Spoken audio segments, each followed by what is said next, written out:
Ani waa baay'een beekumsallee hin qabu. Haa ta'uutii garuu waa'ee koof waa'ee kee dubbiitu hin dhabu. Kanan obsee kaa'ee har'a siin qaqqabu.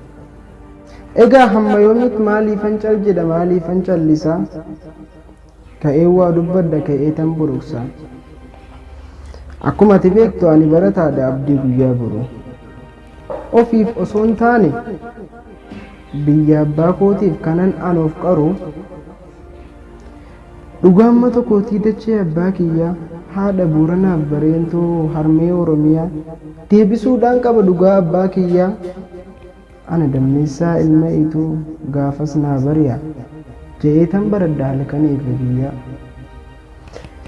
Kabaja abbaa gadaaf kabaja haadha Sinqee dhiiga qeerroof qarree kan diinni gannaqee gumaa abbootii gadaa baquulee karrayyuu kan diinonni gatan sanaaf garaan kan na iyyuu.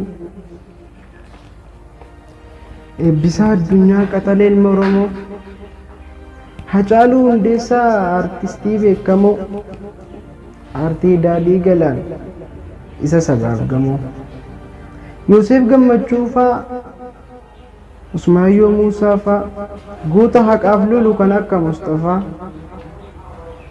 Haaji Adam Saaddoof Kumalaa Guddinaa Jaalilamoo Qilxuu tokkicha qixxee kumaa qeerroof qarreelee warreen haqaaf du'an hunda ilmaan Oromoo gumaa isaanii baasu haqa isaanii baasu kaayyoon koo yaa qomoo kara kee yoon deebi'u isa biraa miti kaayyoon kiyyaaf keetis hedduu wal fakkaata.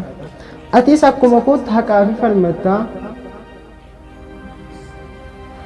dhugaa koon barbaada dhugaa abbaa kiyyaa harmeetoo gudeedan kanaafan aniyyaa jetteeti dubbatta halkanii fi guyyaa. Ilaa kaayyoon keetiif kiyyaas isa tokkichuma.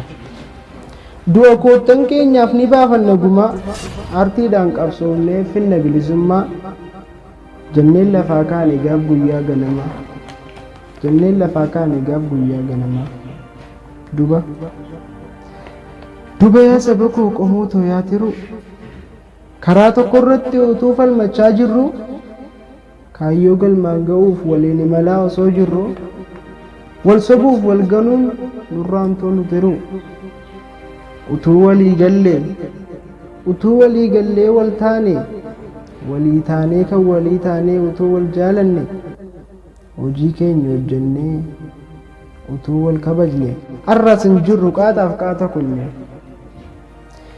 Ilaa yaa lammiitoo amma niin gabaabsa. Ilaa yaa lammiitoo amma niin gabaabsa sa'aan dhumatteetti ilmaan abbaa kiyyaa nuutu kan waliiti gaa'ootoo jaalallee ilmaan abbaa kooti yoon sin mufachiise dhiifama naaf godhaati yooniif rabbiin jedhe finfinneen wal garraa amma nageetti.